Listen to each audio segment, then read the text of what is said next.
this black cloud just kind of surrounded us on this island.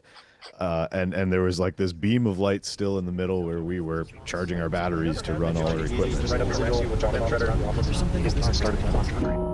Welcome back to season 2 of the Psychic Guys. I've spent the summer sunning my pasty British butt in what passes for our sunshine, and now the rainy season is upon us. It is once again time to welcome some amazing guests and talk psychic, remote viewing, mediumship, woo-woo, and other magical mystery topics.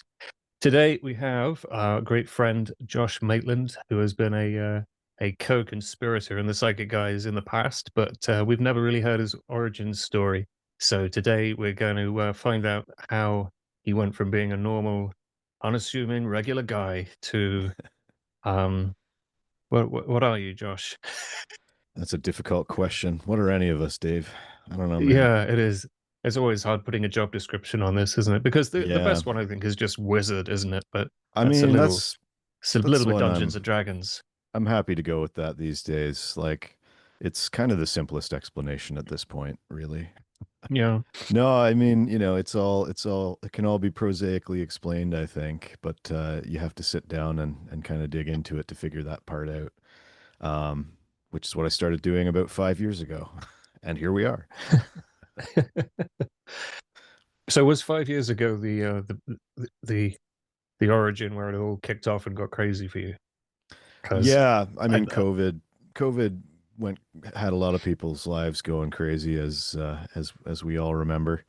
But yeah, that's kind of where I fell down the rabbit hole of remote viewing was in the COVID times when there was a lot of rabbit holing going on because we weren't allowed to go out and do normal stuff. yeah, So so we did our yeah, normal stuff, and here yeah, we are. exactly. Yeah, Do you know what I and did in COVID? A weird habit. I mean, I was already weird then, but a weird habit that I picked up was I gave up wearing shoes.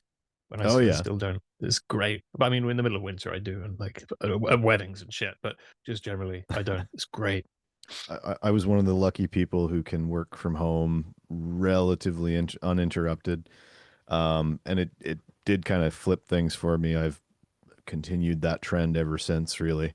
I was in the office for 10 years doing engineering. So my background prior to wizardry was in environmental engineering, which is kind of a different sort of wizardry, really. When you Yeah. think about it, you're creating large infrastructure projects and protecting the earth from damage and things like that. So, my background was very hard materialist science from a professional standpoint. But then, I've always been a musician too, ever since I was a kid. And the two of those things kind of, I think, set me up pretty well for being, intuitive. And it runs in the family. Like my mom's super intuitive.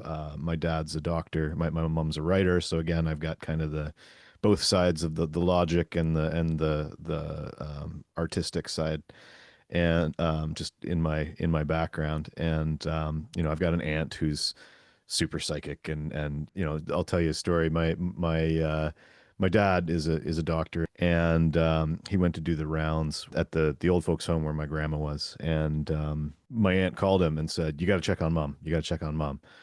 'Cause she just had a talk with her. So dad goes in, checks on his mom, my grandma, and she's fine. So he does his rounds. He swings back one more time to see her just in case, because our aunt said to.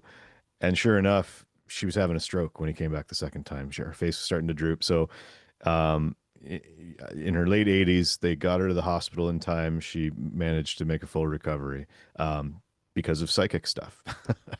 My aunt dropped the hint to my dad. He went there. He was there at the exact right time. So it, none of this was ever foreign to me. Like it was like, oh yeah, there's weird stuff that happens. I grew up on a street that was fairly haunted. There's a church on it, and we'd find like uh, pottery and arrowheads and things in the yards around the street, and some houses were more haunted than others. But I'd woken up several times when I was in high school, mainly and I slept in the basement during high school. I woke up to like these shadowy figures kind of lunging at me a bunch of times, like probably 4 or 5 Nice. times. It was terrifying. And then I talked to my brother at Christmas, like years and years later. We were just, gabbing about whatever, and I told him about these weird shadow attack things that I had, and he was like, "Oh, I had those too after I moved to the basement." So he was having this same experience, but neither of us were So talking to we each other were about built it. on an old graveyard or something. We I think so. It was, I oh, mean, it was Canadian Indigenous people would, their holy sites would get co-opted by the church when the settlers came through, and I'm sure our street fits that right. bill. They built the It's church up on on a top cliff, and and stamp it over the top. yeah, It's, yeah. So it's a a lot of old that in story our that in our I mean history. that happened here in the UK. You find old chapels that have Roman temples underneath Oh because yeah, they'd been like pagan holy places in the Iron Age, and then the Romans came and they were like, "No, we're just gonna build a cool temple on top with the mosaics and everything, and you can worship our gods. And don't worry, they're the same thing. You know, it's kind yeah. of the same. You'll get used to it." And then the Christians came and were like, "Yeah, That's a we'll proud tradition, build I a chapel guess. on top." Yeah, so there's just piles of this stuff, religious stratigraphy that goes down. Oh That's man, crazy. yeah, yeah. No, it's cool So that you grew up with that being kind of normalized, and then yeah, it ended up was. going into a sort of hard science technical field. Yeah, yeah. Like it was always kind of one of those things floating around for me because when I was a kid, I grew up watching Ghostbusters and X Files and X Star Files is Wars and great. yeah, all that stuff. And Mm. X, it was like a nice happy memory. The family would sit down on Sunday night and we'd watch all that stuff. And The Simpsons, of course, was also part of that lineup.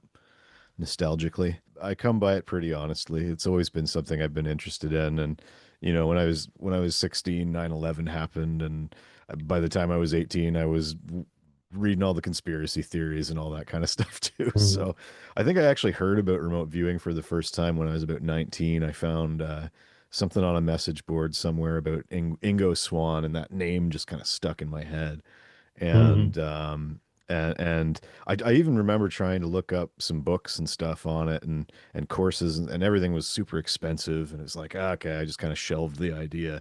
And Amazon wasn't really a global superpower at that point, so you Yeah, couldn't yeah. even you couldn't even order books on remote viewing from Amazon like you can now. I was just like, okay, moving on. I was 19. I had other things to do anyways. So went off to school. I had a band in high school. We had a lot of fun. So I went off to engineering school and immediately started another band with a bunch of enviro engineer hippie types like myself. And yeah, the next kind of super weird supernatural thing that sort of came into my life wasn't until 2012 or so, which was kind of right when I was first getting into recording music with the aforementioned band called Willow Smoke. We went out to this solar powered cottage that a couple of the guys had been involved in designing as their like final year engineering project, and it was a wicked place. It was like out on an island and on crown land in a beautiful lake in northern Ontario.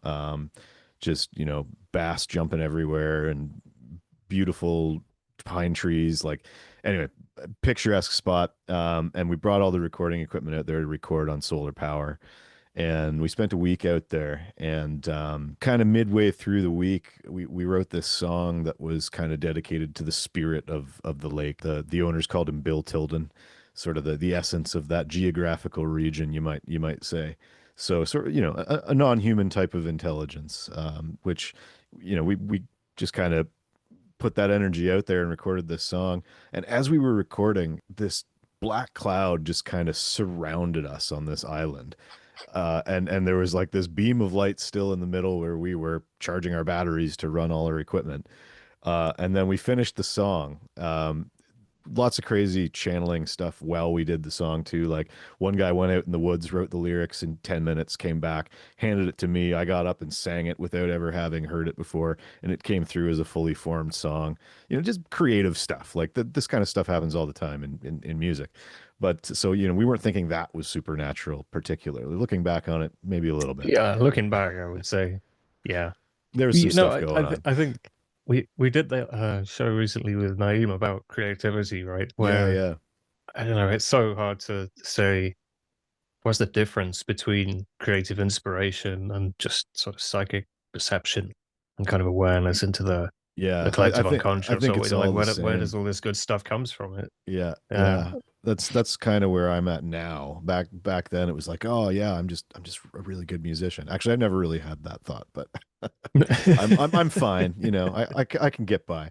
But anyways, we had a good time. It was a blast, but this weird cloud was encircling us and we were knocking out these tracks and it felt great. It was an awesome day. And we weren't partying or anything. Like it was a, you know, it was a solid work day. And as we were kind of finishing up, I forget somebody did like a final guitar take or something like that. And you know, I was like, all right, well, let's listen back to what we got. And suddenly the power went out. And I had this battery backup on my computer, thankfully. And I was like, all right, well, that's a sign. And I, you know, saved it. And it's like, okay, I guess we're not listening to the rest of this because the speakers draw tons of power. So they would have just nuked my battery in about 2 minutes. So had to shut her down. So anyways, yeah, we shut it all down. You know, the guys went all up. We were kind of in this main cabin, and then there's bunkies up the hill, about 500 meters away, something like that. So I shut everything down, wrapped up some cables, headed up to the bunkies, and by the time I had gotten outside, the clouds had moved in, the sun had gone completely down, and it was absolute black, like couldn't see a foot in front of my face. And like Northern Ontario darkness hits different. It's wild. You know, on a starry night it's great, but when it's completely overcast, like you can't see anything. And I didn't have a flashlight or cell phone at that time, 2012 even. I was a holdout on cell phones forever. So I'm wandering in the darkness trying to find this path, and I see these little bits of light heading off into the forest. And so I'm like, oh, they must have some LED trail lights here. So I just kind of follow these trail lights. They kind of meander a little along the trail. And I get up to the bunkie and ask my buddy Colin. He's his family owns it. It's like, hey, Colin, when do you guys put those trail lights in? And he just says, we don't have any trail lights. What are you talking about? so so that was kind of weird. So it's like, all right, well, whatever. Maybe I'm just, you know, tired. That's kind of cool though. I'm gonna go to bed. We crashed out. It was probably about 10 o'clock, 11 o'clock. We worked pretty solidly through the day. So then probably an hour or two later, we're awoken by this like absolute like machine gun level rain on the steel roof of this bunkie. And I bolt awake and I have this song we'd been recording all day playing in my head, like just full on. And so I was on the top bunk, Colin was down the bottom. I shout down to him, I'm like, hey man, do you have Rattlesnake in your head? That was the song name. And he's like, yeah. It's like, okay, that's weird. We should go outside. So we did. And we went outside immediately. And there was like all this crazy lightning and like I was seeing little blue lights again in the woods kind of blinking in and out. And as we sat there, we like I was counting the lightning flashes, right? And the song was in this weird like I don't know, 7-11 time or some weird time signature. And the lightning was flashing in time to the song that was in my head. Like whenever the beat came around, it was psh. So we're out there bashing on the walls along to this song and this lightning storm for probably about half an hour. And it was one of the most weird experiences still to this day probably that I've had. So and that Hey, really kicked it off. interesting aside there. You just reminded me when you said the lightning syncing up with the song in your head. I guess Yeah. was the song in sync between you and your buddy who were out there as well? Yeah, we were out there Yeah. like drumming on the walls and stuff. So But it you know, was there's that thing of some people with paranoid schizophrenia will hear I don't know, like adverts on the radio or something, and they'll be like, "Oh, it's talking to me," and oh they'll think that random stuff is about them. oh And yeah, yeah. there's this guy, Jerry Marzinski, who's done some pretty far out, but very interesting work with schizophrenics, looking at, is there a transpersonal woo woo kind of element to this? And he's a Hmm. psychiatrist who was not looking for this crazy stuff, but he found it. Right. And he said, like, so one day I'm interviewing one of these patients, and he's like, yeah, the radio sends me messages and stuff. Instead of being like, you're delusional, shut up. He was like, well, okay, let's listen to the radio together. So they put the radio Hmm. on, and the guy's like, and then it's going to say this. And it did. And he's like, and then it's going to mention my name. And it did. And it's like, so wait, what the fuck's going on here? Because clearly that is just the radio. Anybody else who put the radio on would hear the same thing. but we Yeah, just happen to put it on where it's mentioning this patient's name and he knows what it's going to do, and it's like that they're kind of in sync with it, even though it's like this random external that's thing. And interesting. it just made me That think with yeah, the lightning and the song and everything. There's, I suppose it's synchronicity, right? Isn't it? Is you can't yeah, say that there's yeah, a causal thing. It's just everything kind of lines up all at once. I'm not saying you yeah, have paranoid schizophrenia, you know, yeah. It makes not me yet. We'll wonder get to the end too. of the Like, interview and yeah, maybe we you can can form an opinion diagnose by me the at end. the end. Yeah. That sounds kind of like though almost as if you're precogging stuff and then being freaked out by it and misinterpreting the message or something. Maybe there's an element of that at play with something like that where you're pre-hearing something on the radio. I wonder if that's what's It going does on. seem that sometimes, um, I don't know if you'd say the veil gets thin or something, but your Yeah. point of your awareness can kind of spread out a bit into the past and a bit into the future, and you, instead of just Yeah. being like here and now and looking at something, you get kind of vague and nebulous, and you get a bit like broader, Yeah. Yeah, yeah. and can start perceiving things not quite when they're happening, which is Yeah. the Yeah. height of that. I used to play Counter-Strike, um and you know that was from when I was a kid, and I got kicked out of a server once for cheating because I was using it as psychic perception practice. So I would always know where to go and when I was going to get jumped. And people just thought I was wall hacking or like had some kind of hacks on That's amazing. yeah. I There's mean, I so wasn't many even a very good uses to player, it. right? But it was just having that It's extra having an awareness. edge. Yeah. Mm, No, it makes sense. Like I'll even use if I'm playing like some game like Diablo or something like that, like where that with the randomly generated maps. I always loved those games when I was a kid and trying to find my, find the best way through the map. To do mm. that quickly is a very intuition based kind of thing when it's a randomly generated map. So I always found that was kind of fun game. That again, looking back, it's like, oh, maybe I was like training my intuition when I was playing all those games, Yeah. Or just using your intuition. or just using Because it. I think Yeah, it's there for everybody, isn't it? It's it just is. It is. if you believe it has limitations, you're not going to Hmm. look further than what you believe to be possible, That's true. Yeah. Yeah. or you're just going to ignore it. Like Yeah, exactly. Which I there's think that bit in lots of people oh sorry, do. go ahead. I Yeah, think yeah. most like Well, most people, not most people, but there's a lot of people that ignore intuition and I've done it, but every time I ignore it, it's usually the wrong decision. it will kick you in the ass, won't it? Yeah. I learned that lesson way before I even was exposed to any of this kind of woo-woo stuff.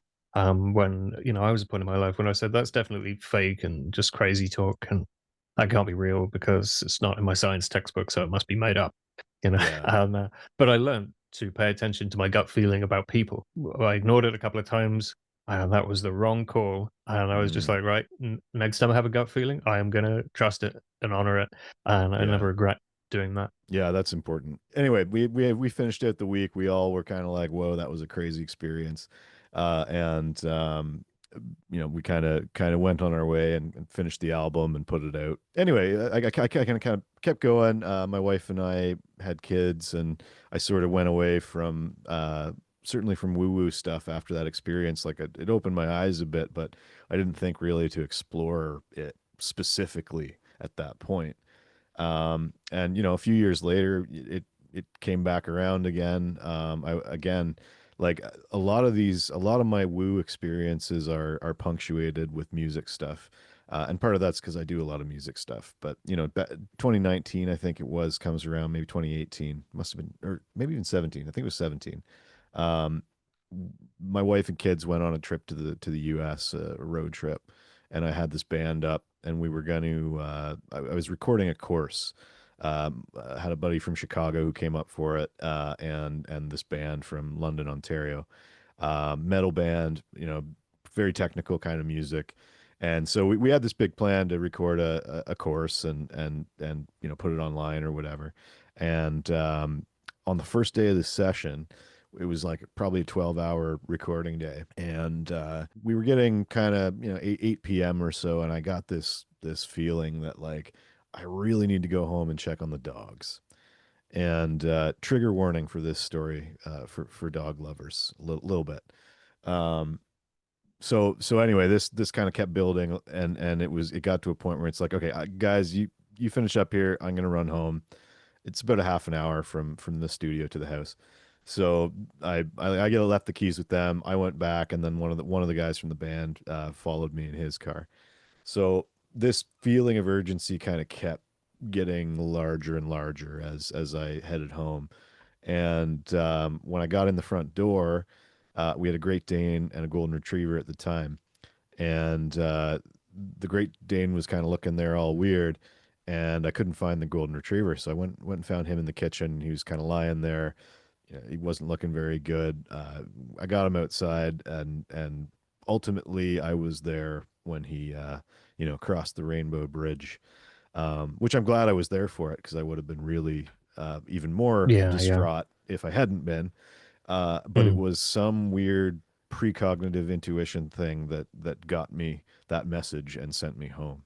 And for all I know, the fact that we're talking about it right now on a podcast in the future is creating more strength to that loop or something. Who knows how all this works, right? It's Yeah, maybe. I it's think whenever you think about it too much in terms of linear time, I find my head just gets in a mess. it I just tie gets myself in knots. it gets You kind of know, crazy. there's Yeah. all the past affecting the future's affecting the past, and which way is and the causality and the. And I think it's much more straightforward if you just think about it as like atemporal. Like the cause of this is Yeah. outside of time. It's not on the timeline, so it's not That's a going good way back. to It's not look at going it. Yeah. forward. It's like Yeah. parallel. It's Um, all it's all it all feeds back into itself or whatever, right? The loops. But anyway, so that was the next kind of big like, whoa, something's going on here with intuition and precognition and then a couple of years later, COVID hit, and the UFO Tic Tac stuff came out, I think, in between there somewhere, and so I was kind of leaning more back towards that all that stuff. I did ditch the conspiracy theories for a while, back in I'd say 2016 or so. It was just like too much and it's a not waste of not time as contributing well, to my isn't it? life Like, positively. Yeah, it yeah. was just a Is waste your of are time. you better off with this or worse off? Yeah, exactly. You know, So it's like, all right, just just go for a walk. don't You need to know, think about any of this shit anymore. go touch dirt. Yeah, yeah. And yeah, so then COVID hit, and again, I hadn't been taking physically good care of myself for quite some time at that point. Um, and with the working from home, it's like, all right, well, I'm going to start working out in the morning because I feel like shit, and I got to do something and take advantage of this opportunity. And after a few months of that, I kind of got into this. I hit the remote viewing rabbit hole. So maybe probably actually about a year in. So we had I think it was 2021 when I found Third Eye Spies, and this is kind of where the 2021 is kind of when the rubber hit the road for me, remote viewing wise. Was home one night watching Third Eye Spies. Came across it on YouTube or something, and smoked a joint, watched this documentary about wizard stuff, and I was just like, "Whoa, that's crazy!" And then at the end of the movie, as the credits started rolling, I heard a voice in my head very clearly say, "Google remote viewing courses." And it was my own voice but audible, and I've never really had that happen before, so it was like, okay, that's weird. So of course I did the googling and found a course that was on sale for like 25 bucks or something, the first one that came up. And it was like, all right, I'll throw 25 bucks at this curiosity. And yeah, I ended up ripping through the course and getting some pretty immediately decent results. My very first session was garbage. It was like I got nothing. But then the second one was like a bang on hit. I think it was a roller coaster or something.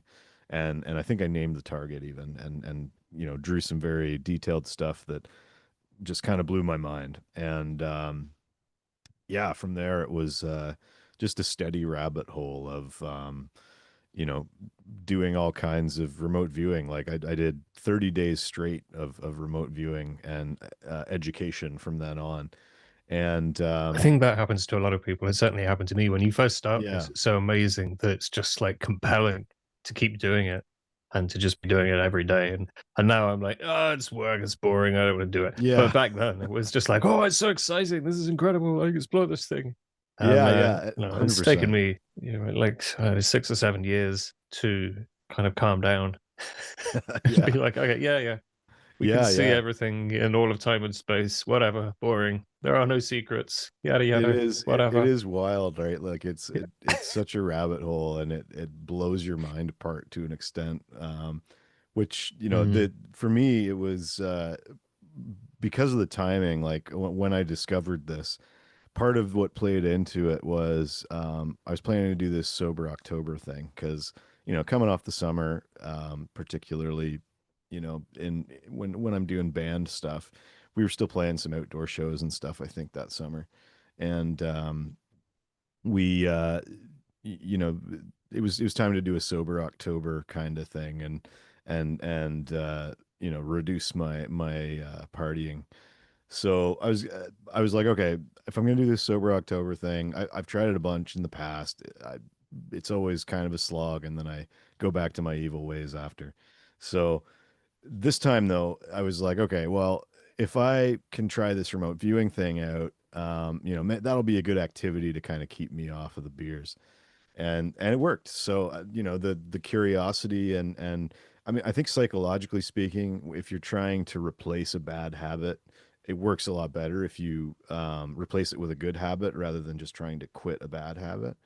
So yeah. that's what I did for the month of October, and again, it just continued on into certainly till mid to late December, I think, and then kind of had some drinks over the holidays, and but it did kind of kick me out of that. I think it really did actually break the addiction, and I Mm, kind of came out of that well, just pinged open psychically for sure, but mm. also, you know, it sort of reframed me and reset me, I guess, in the way that I was looking When you for. first start practicing this stuff, it can be a real because it's like psychologically destabilizing and disruptive because you have Yeah, to kind of reappraise what you believe and how you think the world works and all that stuff.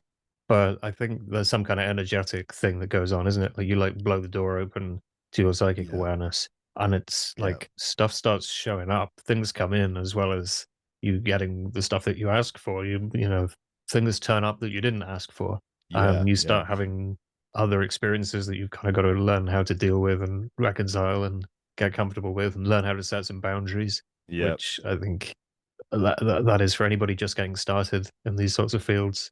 Set boundaries. It's just as important absolutely. with your psychic work as it is with your day to day life. But yeah, Yeah, I can see that that could be a real good opportunity for a personal reset because you've just been disrupted. Like body, mind, and spirit have all been given a good shake. yeah, That's yeah, cool. yeah. I always used to, It's when wild. I was training early on, I always used to like not drink any alcohol and be like, no, no, I'm gonna kind of do my meditation, I'm gonna be all sober and stuff. And it's, you know, I drink at other times, but Yeah, um, then a couple of years later, when I kind of was through that phase, and me and other Josh, yep, alternative Josh, regular Josh, Josh Floto, we were cooking up cowboy remote viewing. And you yeah, know, that was a yeah, creative project. That was like a mashup of chaos magic and technical remote viewing and all sorts of crazy stuff, yeah, which was great fun. But it, you know, there having a few beers helped, right? Because yeah, we were kind of throwing out the rule book and being crazy and irresponsible yeah. with what we were doing. It's like a And psychic jam session. yeah, yeah, That's what I um, always saw Cowboy as, was like the you know, head out to the studio, have a few beers, and do some remote viewing sessions, kind of deal. yeah, and just see what happens if we break this rule or that rule. Hmm. Um, we learned a lot from it. But yeah, I think the Yeah, I bet. drugs and alcohol and whatever are not good for learning. It's like when No. people ask, can I, you know, oh, I smoke weed and it helps me to relax. So should I smoke weed when I do my meditation practice? And it's like, no, because then you will get good at doing meditation while high. You won't get good at doing meditation, right? Yeah, You yeah, know, it's not helping. yeah. Now, I do like to have a smoke and go for a walk in the woods, and let the ideas kind of flow. I Mm, think there is a time and place to have, you know, plant medicine where appropriate in any kind of practice like this. Like we've been doing it as humans for thousands of years, right? But again, yeah, moderation, right? Like if you're if you're wasted, Yeah, not don't. habit, right? Yeah, yeah. If you're wasted and Yeah, you're not trying doing to it for the do sake of it. a RV session, like it's not that's not being a wizard. That's like just it's like if I I don't got know. on You stage all can. wrecked and played music. I Yeah. don't, it's not good, right? It's not the way Well, it's yeah. unprofessional, you could say. It is. It is unprofessional. But Um, Although, yeah, I think there is something to the idea that alcohol and drugs that relax you and lower your inhibitions can help with psychic perception because they also turn off some of your filters, right? yeah, Because there's, yeah, people become disinhibited and they might say something they regret or do something foolish, and see a picture of it on Facebook the next day. yeah, yeah, But you also your inner filtering and your second guessing and your lack of confidence in yourself or whatever is also going to get down regulated a bit. So I think you can have an advantage in the moment, but that doesn't mm-hmm. mean it's a good way to train. Yeah, Like it's like no, the smoking totally. weed or meditating. You go, oh well, Yeah, I feel really relaxed, so smoking weed or meditating is great. It's like no, because you're not. You should be relaxed yourself rather than relaxed because of the drugs, yeah, right? So if you yeah. practice sober, you will get to this state naturally and in a Yeah, healthy way. yeah. And I think it's a bit of a force multiplier to do it the way I did, to just like be fully sober and present through that time, and you know, just being fully focused on what was happening inside my brain while I was doing this stuff, right? Like being observant, and I was doing gateway meditations and all this other stuff along with the Oh remote wow. viewing. So I was just layering I dove super hard into all of this as soon as I discovered it, because it felt like this thing that had been kind of missing, like this missing piece to my worldview. Because I'd always, I grew up Catholic too, right? So like the concept of God was not a unfamiliar thing, and I'd read Mm. books about near death experiences, and I'd started playing with meditation in high school, and so like all the pieces were kind of scattered around. But yeah, once I found remote viewing, it was like, okay, this like perfectly unites this scientific magical worldviews into one thing that kind of does both. It's like this structured, process that allows you to access non-local information. And just that idea alone to me was just like, I don't feel like I ever had like this dramatic collapse of my worldview necessarily, from remote viewing, just because I'd had so many other weird things happen that I was like, oh yeah, there's something weird going on. I'll figure it out later. But yeah, when I kind of figured it out, like I was already sort of ready for that. So um, I think I think that's a good thing. Like I mean, I certainly had some other changes. Like we all have different things that we have in our subconscious that we have to deal with, right? And I think doing psychic stuff tends to stir all that up and throw it right in your face. So when you do take this on, it's like, you're sort of staring into the soul mirror anytime you're doing these sessions, and then you're using it to, it's reflecting back whatever your target is to you. So it's Yeah, going to yeah. be it's going I to be think the colored with analogy your is own like stuff. the remote viewer is a mirror and they reflect the target onto the page, onto the Yeah, session. yeah, So that's whatever what I you're say. perceiving and writing down is going to be distorted by whatever it is that is unexamined and unconscious in yourself. Yeah, And like a yeah, really basic, easy peasy level example of that is if you've got phobias. If you're terrified of yeah, water, you're going to struggle to remote view targets with water. And you'll just be like, "Hey, there's yeah, just this big hole in the ground. I don't know what this is for." And the target's a yeah. pool, and you just miss the water. It's like, I'm not looking at that stuff. Don't like that. Heights as well. Like I didn't used to Yeah. be able to do RV bridges and dams. Every Oh time there yeah. was a bridge or a dam target I was given, I would displace onto people who fell to their death either during construction or suicides, Oh and my wow. session would just be about people falling to their death. And eventually, That's this happened so many crazy. times that I was like, "This is going to be another bridge or a dam, isn't it?" Because I've got all this dark shit. That's wild. And yeah, in the end, I just had to do some inner work and go and examine what that was about, Hmm. and kind of release that. And after that, it was like, "No, bridges and dams, no problem." Never had it happen Nice. again since. So Yeah, and that right there, I think, is like the big advantage of remote viewing that I don't hear a lot of people talking about, is that it's this tool that you can use to like fix your own shit, like in your subconscious, in your life. Like it's a very useful practical tool for, you know, a lot of our problems are mindset and you know, beliefs and stuff like that, right? Like obviously it's not I don't go as far as some people say that, like, you know, everything is belief and therefore you can fix everything by you know, just examining self-examination and stuff. But I mean, you certainly can I fix a mean, you lot of can go a stuff. very long way with it. I don't You know where the can. limits of that are. Yeah, I I don't haven't want to found say the what you limits can yet. or, yeah, I haven't. Because it's always unpleasant to do that in a work, right? Isn't it? No matter how much you do, it's If always it, like, oh, I yeah. don't want to go there. It's going to be scary. I'm going to experience something horrible. And it's like, well, yeah, that's why you repress the memory in the first place because it was scary. Just Hmm. feel your feelings about whatever it is, Yeah. and it'll be fine. But just you feel that crazy level of aversion to the unknown when it's Oh like it's in yeah. my Yeah. subconscious, it's unknown, and I know I'm not going to like it. Yeah, And yeah. it makes it And hard to get started like on that work sometimes. I get that all the time when I'm running, like I'll often do like news targets and stuff. Like that's a large part of my initial practice was news sessions. And then Mm. ARV kind of after a bunch of news, couple of months just predicting news stories day after day. I was just like, whoa, this is so wild. And then I found ARV, associative remote viewing, right? And that was kind of the next phase of training, because again, not even with the intention of training. I found a remote viewing tournament, right? The game, Oh and I no. was like, oh, I Everybody's can, favorite pooping while you remote yeah, view. Ah, yeah, the yeah, the yeah. number of But like I took it seriously and I would do like paper sessions for my RVT and try to, you know, oh, wow.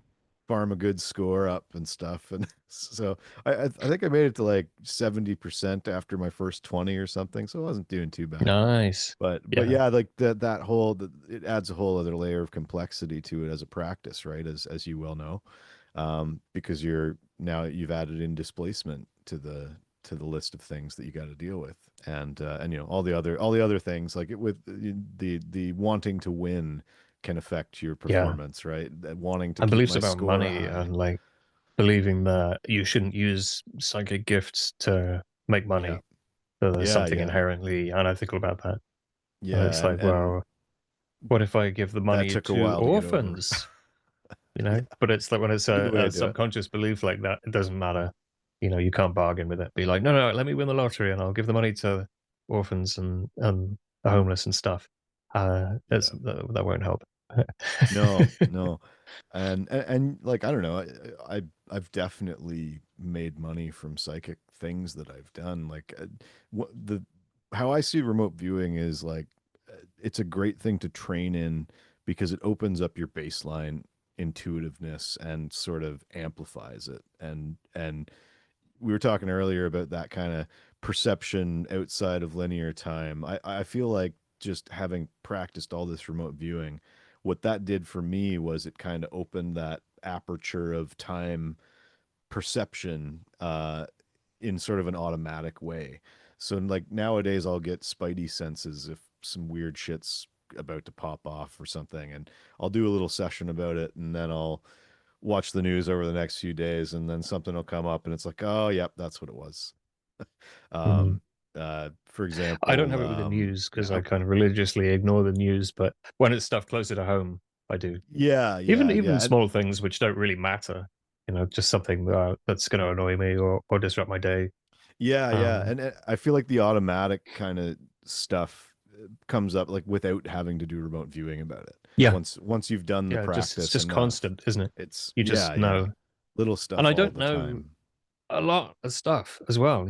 I'm not kind of consciously aware of exactly what's going to happen and seeing the future in my crystal ball and stuff.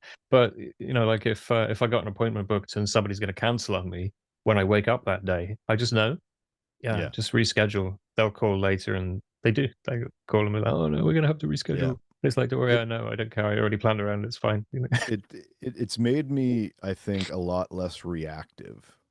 So Mm, when something like that happens, like say something gets canceled that I was kind of excited about, like a show or something, or an event, and so you know that then when it happens, it's like, oh, wait a sec, no, this is fine. You know, it's like, Mm. whereas historically I'd be like, oh, damn it, and I'll be all mad or whatever. So it's had this kind of effect of chilling me out more, I I think, don't think at a I don't think baseline it's level. just remote viewing that does that, right? Because remote viewing itself is not a introspective practice. It's not a spiritual practice. It's not Yeah, personal yeah, development practice. It's a good set of tools, and you can learn a huge amount about yourself as a result of remote yeah, viewing practice. And like learning to move your awareness around like that when you start doing something like shadow work, where you need to move your awareness into parts of yourself, is really easy, yeah, and yeah. you can see what's in there with greater clarity because you're used to extracting that detail.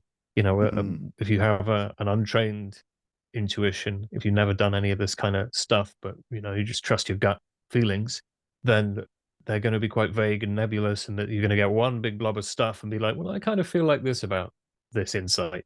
Yeah. Whereas in remote viewing, you're dissecting that thing, aren't you? You're taking it to bits and getting all the details out.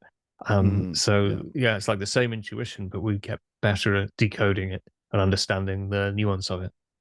Yeah, and I feel like almost that going through that process of doing the things you do in a remote viewing session, dissecting that data that's coming through, and the whole process of experiencing that download and parsing of data is like working a muscle. It's like, but for your the intuitive faculties, Yeah. whatever you want to call that physiologically. But I yeah, mean, the it training seems to. works like muscles, doesn't it? It's a great Yeah, analogy. that's what I've noticed. Like it's again, and it just like if and again, speaking from my experience, I went from being pretty out of shape to being in like reasonable shape. And that difference alone, it's like, oh, I went from like having a sore back all the time and joints and everything to being like actually like pretty able to do whatever I need to do. And by that it's the same idea, like, but for your mind, if you Mm. if you train your mind with remote viewing, it can sort of, you get gains, just like you would with Yeah, yeah. muscles. And it tends I to think yeah, those gains that's tend to help you work better in life, generally speaking, in the same way, I I think. wouldn't recommend remote viewing practice as a replacement for a meditation practice, but I think No. the things you do in a remote viewing session kind of count. They're training a similar muscle Yeah. group. To, I Yeah. mean, then Yeah. there'll be certain meditations where there's a lot of overlap because you know there's a lot of different ways to meditate, but you're training Yeah, different for sure. faculties there. But I've had stuff happen while I've been remote viewing, which I've found in like Buddhist literature is a thing that is supposed to Mm, happen on the cushion, right? The wackiest interesting. one of those. I had the perception or the impression of time in the whole universe everywhere stopping. Everything froze and I was like on a call with 4 or 5 people doing I don't know what, just like Bitcoin prices or something. I can't remember what I was doing, but it was nothing to do with, you know, it wasn't a woo woo target. Yeah. And just like everything froze, and there was kind of my awareness in there, looking at the scene with me in it, and it's like, whoa, everything stopped. Yeah, the atoms, the molecules have stopped shaking. Everything's, and it was like Whoa. half a second, and then I just carried, you know, and then it just started going again my Interesting. awareness persisted throughout this thing, but just everything froze. And it was like, "What the fuck?" Ooh, that was odd. But I was, like, in the middle of doing this thing, so I was like, Guys, I just wanna note, for the benefit of the recording that I just had the impression of time freezing completely, in case that's relevant to the target when we get feedback later." And then I just That's carried on with the awesome. thing, you know? Oh man. Yeah, Yeah. I've had, similarly, one of my early targets, probably in the first 2 weeks or something. It was a local news target, so I was trying to see what was going to come up in my local paper the next day, and Mm, it was this indigenous site, like a park. It's called the Gathering Place. It's got all kinds of cool sculptures, and they do lots of drum circles there. I've actually done a lodge ceremony there, on the cool. solstice a couple years ago. It was awesome. But this was before that, so I ran this session, and I got the sculptures that were there clear as day. Like I knew immediately, within probably 2 minutes of the session, where I was and what this target probably was. But I was picking up this weird energy there, and what I ended up kind of coming around to was that this was sort of like the mother nature type spirit, embodiment energy, whatever you want to call it. And I ended up having this kind of kundalini awakening experience shortly after that session, just standing in my kitchen upstairs. I Wow. guess I was still connected to it all, and it was one of the most interesting sessions I've ever had, and it was similar, this feeling of very deep universal love and connection, and something I've had other times, but in very different circumstances, like the birth of your kid, or psychedelic experience or something like that. So it was a very, very profound, energetic, consciousness type experience that came about through this mundane target that I had set for myself to do as practice. Mm, So, so yeah, very cool. like you said, I don't think replacing a meditation practice is a good way to go, but you can slot in maybe a remote viewing session every couple of days, and that'll be Yeah, kind it's of a a, great mixes it adjunct. up a little It's bit. like a support practice. Yeah, yeah, I it's think like it's a really valuable thing to learn alongside whatever your spiritual path is, but it's not a yeah, replacement. it's like And doing I doing think sometimes people cardio do and strength learn. training at the same time, Yeah, mixing maybe, them up. maybe. Are we taking that analogy too far? I don't know. But I think Maybe. sometimes people learn because a big problem with the remote viewing tradition, as it's kind of come from that whole US military thing, Hmm. is they took all of the spirituality out because they needed to get funding from people, and psychic Yeah, was a dirty word, and they didn't want to acknowledge that they were like channeling and automatic writing and yeah, doing some crazy shit that Ingo learned in Scientology, and they yeah, yeah, really, yeah, wanted to make it pretend that it was science. So they came up with all this jargon. Oh, it's the matrix, the data is in the matrix, and the flows in the signal line, and it's like, shut up, you just made that up. And it's kind of divorced from all of the spiritual context which clairvoyant practices would historically have always been in. And so, yeah, people go like, yeah, "Oh, this is science. I'm going to do science," and they approach remote viewing without any of that support, especially when people are teaching it. Some people teach remote viewing like this, like it's a separate thing that is not that doesn't have any implications for you as an individual. Right? yeah, Like, oh, it's yeah, just this technical skill. It's just like learning to tie knots, or learning to yeah, write yeah, computer software or something. And it's like, no, it's not.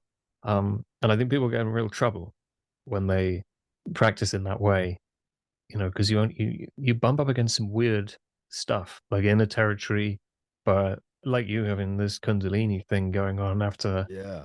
accidentally I plugging into some nature spirit thing. Yeah, and I There's didn't weird even shit realize out there, what right? was And we going can, on. Like, and that was before I some learned about people, energy protection or yeah, any of yeah, that kind of stuff too, right? So that's another thing. So that, I didn't get that in my $25 course when I started.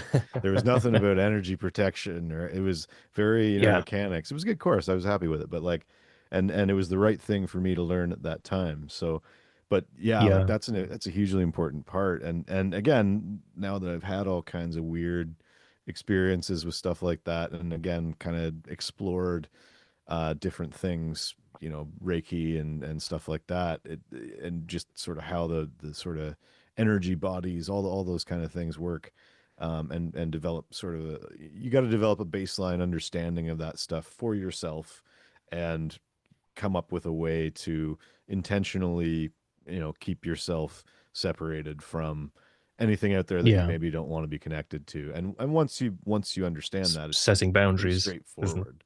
Yeah, it's You just talk about setting this boundaries. boundaries, No, it is and important. it's not even that Good hard, to right? good to But reiterate it, yeah, but yeah, yeah. it should be lesson two. Lesson one Yeah. is like, check this out, you can do this, and then Yep. it's like, but before you do, Yeah. use Yeah. protection, be No, that's responsible, that's practice safe very side. very fair. Yep. You don't want to be conjuring entities and stuff in your basement. Yeah. Well, you reminded me of something that happened to me with your having that Kundalini thing after connecting to the nature spirit or whatever it is. Yeah, When we yeah. were doing the cowboy stuff, I ended up getting tasked to go talk to deities, the very, Greco-Roman ones. We did a lot of the Norse Yeah, ones. I remember hearing But about because that. I was blind, right, I had no idea what I was going to be connecting with, and quite often it was a fictional character, right? So, Yeah. I wasn't necessarily expecting high strangeness. It could have Hmm. been Mickey Mouse. Um, Yeah. but in this instance, it was the Norse goddess Freya. Oh, cool. Yeah, it was cool. But like some of those deities, when you connect to them, they don't feel like much. You're like, yeah, it feels like a story. It's a bit um Hmm. the impression that I have in times like that is of like a cardboard cutout. It's kind of it lacks Yeah. depth, right? It's not a Yeah. full being. But some of them you dial them up and they show up and it's like all this energy You and shit. You're feel, like, yeah, whoa, what the crazy fuck is shit. this? And Freya's like that. And she's cool, Hmm. no shade on Freya for sure, but like she's sassy is not quite the right word. She has firm boundaries. So I'm blind, and I was getting a bit bored with this, and then uh, Josh was there, and he really wanted to ask a bunch of questions because he was curious about a whole bunch of stuff, and I think he'd been doing Yeah. some work with her, and she's trying to explain to me, and I'm trying to translate into English for him. So it's kind of like not quite channeling, but I'm playing my role of being the intermediary. Yeah. And I just couldn't understand what the concept was she was trying to explain. And I got a bit like short with her and was like, "Oh, can you stop all this fucking esoteric symbolism and just be direct and explain it properly?" And she got super pissy with me.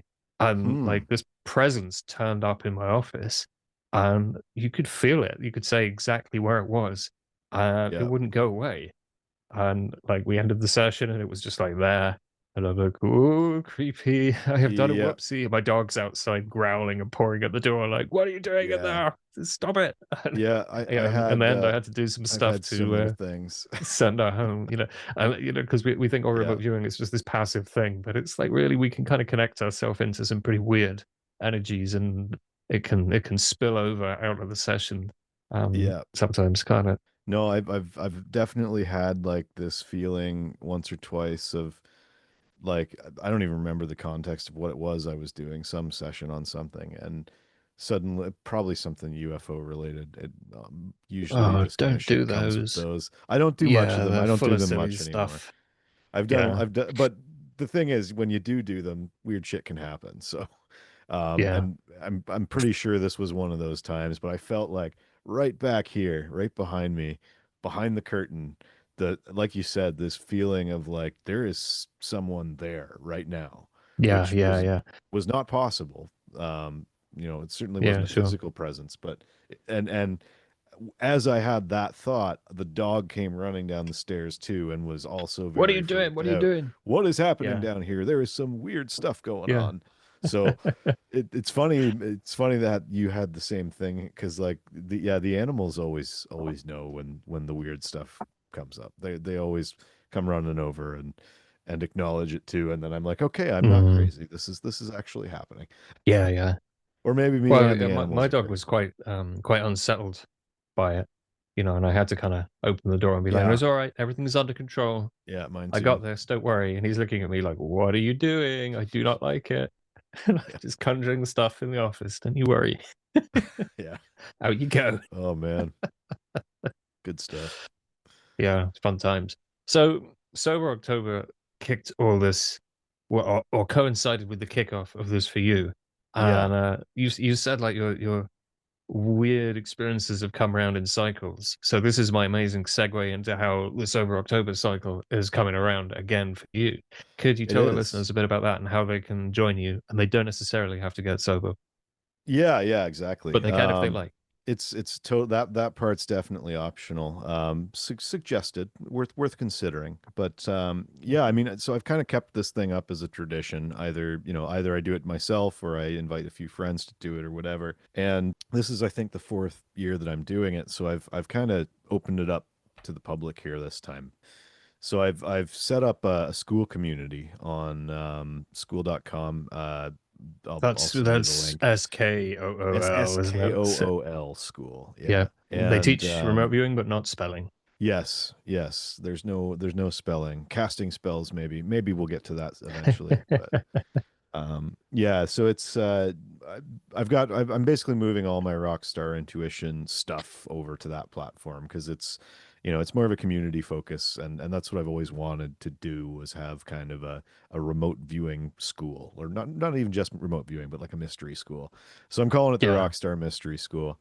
And I when I came up as a music producer, I would train my senses by listening to mixes and tweaking, EQs and compressors, and feeling, how those things change the sound within my perception. And you can train remote viewing the same way. It's just putting in that practice and analyzing what it is you're doing as you're doing it, and after, through your, detailed feedback process and stuff like that. So yeah, I've got a bunch of courses on there. There's a free course people can check out. And then I'm going to be running this challenge, this Sober October, or Psychic October challenge, I'm calling it. And yeah, the sobriety part is completely optional. I'm gonna stay off the beers myself. I'm gonna cut back on the herb as well. But it's, yeah, it's I guess I'll be California sober, I think is what that's called. But I've never yeah, heard I of that mean, before. Wow. the Yeah. sobriety, like, it's there. It's, this is why I want to do it with a group, so people can support each other. And Mm. I think it's going to be a lot of fun. I got some cool targets picked out. I'm going to do different stuff each week, so it'll be beginner friendly, but I'm hoping to get some people with some good and remote viewing experience in there too, because I've found this is a really useful process for me to go through every year, is to just do a month of really hardcore devoted remote viewing practice, and it just kind of Yeah. keeps me moving forward in my, my skills and knowledge and research and all that fun stuff. So yeah, it's $60. That's about what I spend on booze and weed in a week. So I figure if I go, if you buy in and you make it through 2 weeks, you're already ahead, right? And Yeah. and if Yeah. you make So it the it's a whole month, win-win. even more. Yeah. And it's really just to Fantastic. cover some expenses so I can run live events, and it's like selling tickets for a show. So yeah, Yeah. I'm gonna do these live shows on every Monday. We're gonna kick it off. I think I might do like a happy hour next Friday, the 27th, and then This is happy just hour. This is one sending one mixed last messages. happy hour to get things kicked off, and then we get to work the next week. So yeah, it's gonna be fun, and yeah, I think we're gonna do some ARV. Probably, I think, Okay. in the Can third you tell week. people what ARV is for people who are Yeah. not familiar with Uh, it?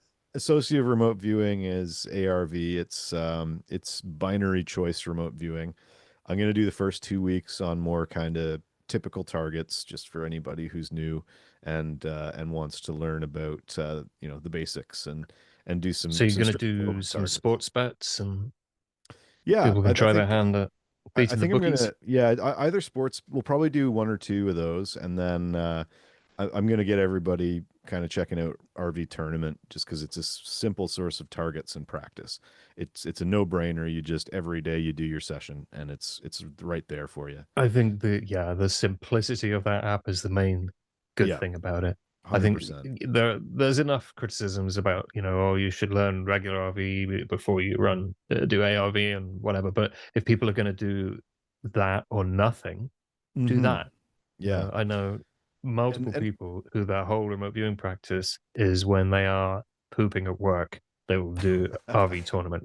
And that's, I nice. mean, it's ridiculous, but I mean, It- it's a It's better better than practice nothing. than just doom scrolling, right? 100%. Yeah, Yeah, sure. and And that is a useful skill as well, I right? That I allows think you to, yeah, yeah. And I think I agree with the idea that you should start with single targets, and kind of, if you want yeah, to be good at it, you need to get the yeah. basics under you first, If right? even if you want to be good at ARV, you should learn to remote view and then add Oh the yeah. ARV in because Let's there's so yeah. many more moving parts.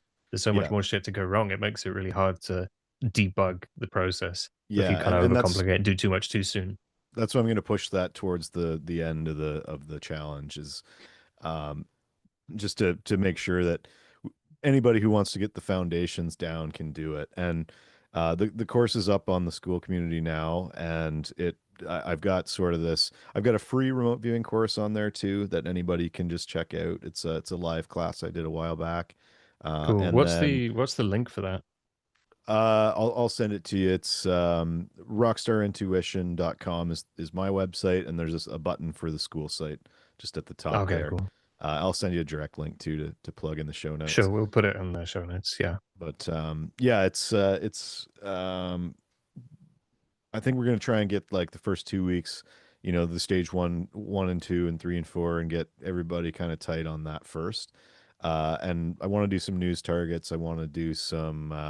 I've got a bunch of video targets that I'm kind of still editing together that are going to be sort of the homework for people to do. And we're gonna, on the lives, we'll talk about the homework, we'll share results and all that kind of fun stuff. But yeah, it's more fun doing this kind of stuff with friends anyway.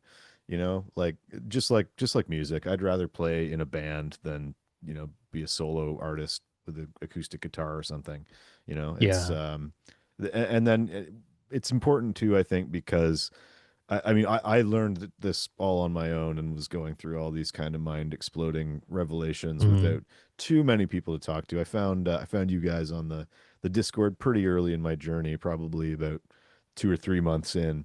So that was helpful to have that community. So Yeah, that's what I it want to really, sort of really build helps here. as a beginner, doesn't it? I think Yeah. I didn't have a soul on earth to talk to about this for the first 8 months or something. I Yeah, was it's like totally crazy. on my Like own through it. So it was a wild time, but I guess it was everyone the way it had to be. I like everyone goes to their friends and stuff first, right? And then your friends are like, Oh, it was "Man, quite you're a while before I crazy." did, and they were all like, "You're crazy. Yeah. I don't want to be I friends with mean, you. You're nuts." And I was like, "Well, I my guess my my okay." musician friends were all pretty much okay with it, but Yeah, yeah, like the scientist friends, a lot of them were actually pretty good about it too. But some people just aren't.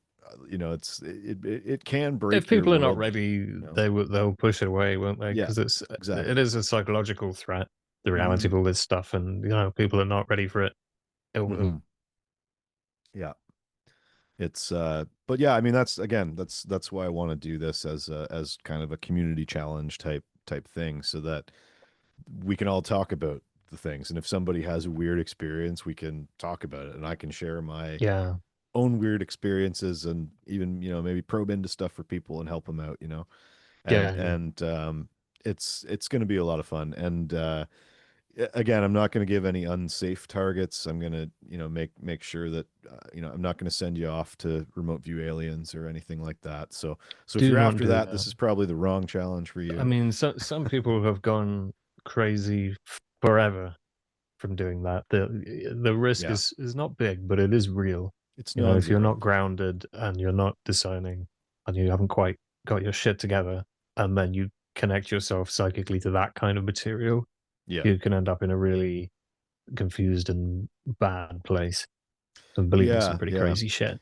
And so that's why I've got this kind of basics intuition and remote viewing course sort of plugged in to this. So if you went and you signed up for the challenge today, there's several hours of materials to go through and learn. And I talk about energetic protection, and I've got some meditations and stuff about the ethics of precognition, and all the disclaimers that don't don't do this if you don't think your brain can handle it. But yeah, it's I would say and don't do this if you have like active psychosis. yeah, for Um, sure. But for like the most generally it's part, pretty safe, I right? think it's If pretty you're fun. not doing Yeah. crazy woo-woo esoteric targets and you're Hmm. reasonably okay, I mean you don't need to have excellent mental health. I think one thing to add there as well, because we've been kind of talking about alcohol and drugs and things, Hmm. it's a really common question. Oh, can I take psychedelics and it will make me amazing at this? Or can do I have to stop taking my prescription drugs before? No, don't.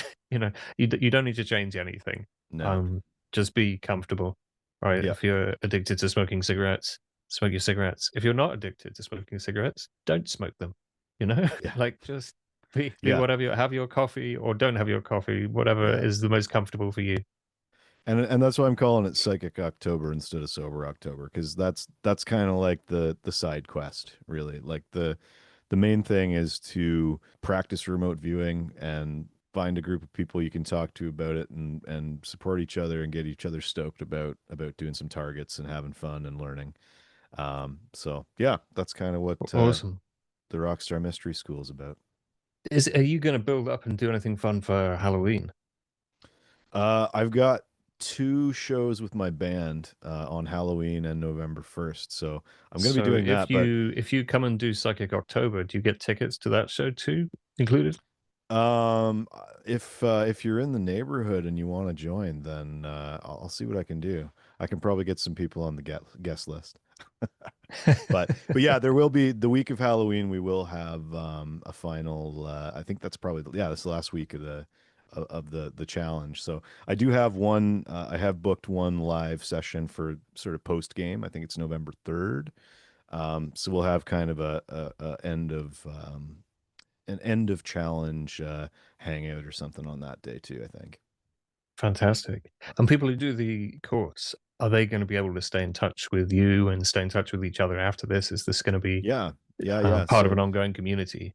that's the idea. Yeah, like I just started it, but this is kind of going to be the kickoff, the initial thing, and I'm going to keep, all the recordings are going to be on there too, and any kind of subsequent future events. I do plan to keep, I've been wanting to start a podcast of my own for a long time. So I think it's going to probably morph into that, and there'll be some podcasts and lives and stuff that I do moving forward because it's good to do stuff live on stage.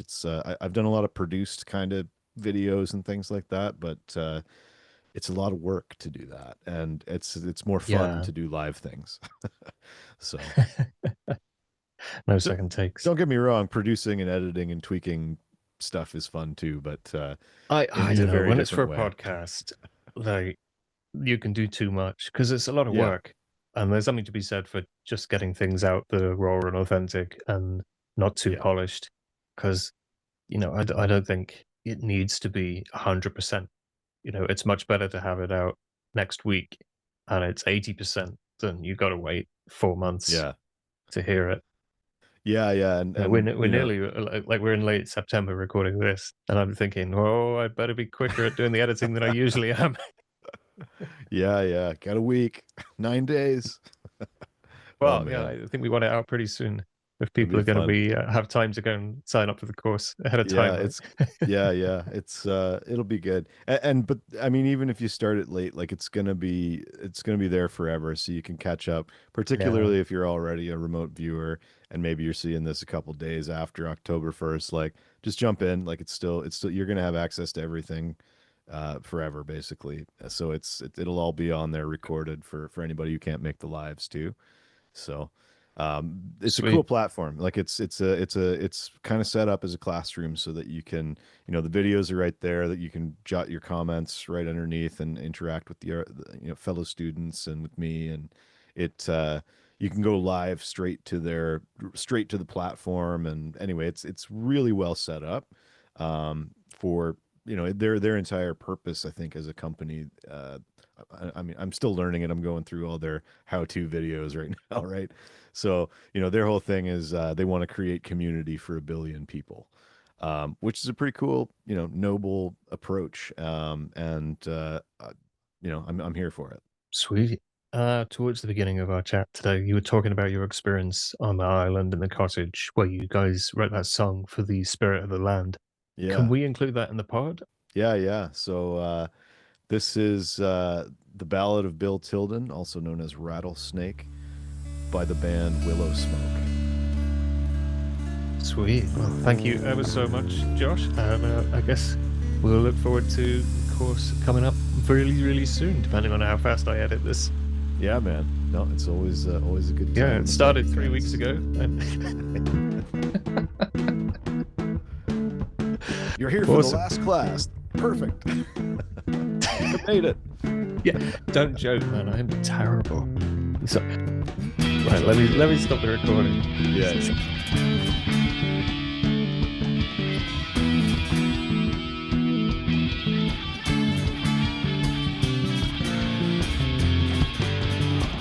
The waves that crash against the boat, the way she stirs the minds afloat.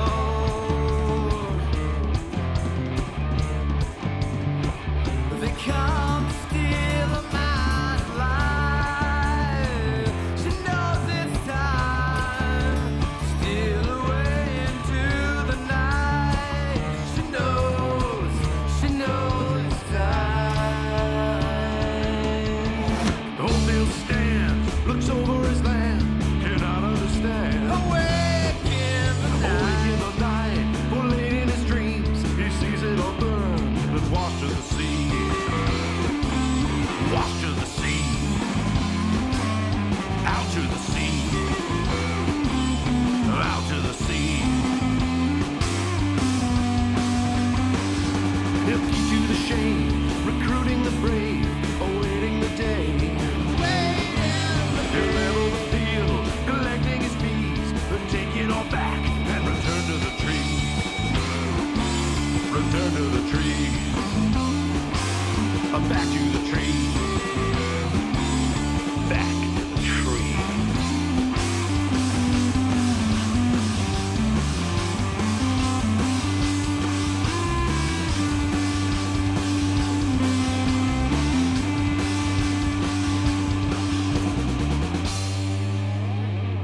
I got somebody to hold my heart when it's over. Who's got your love? It doesn't matter if they should or not, 'cause it's yours. Who's got your nobody's foresight bars hiding lost. Access to nine birds are in love. One day she'll find the bomb.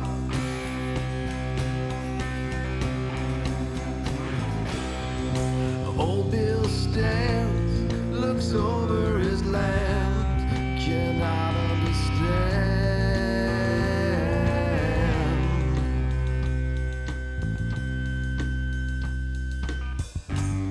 Awake in the night, for late in his dream.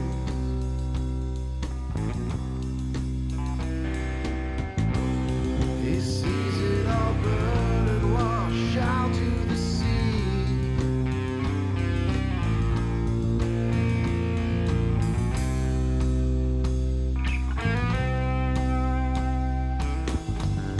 He keeps to the shade and sharpens his blade.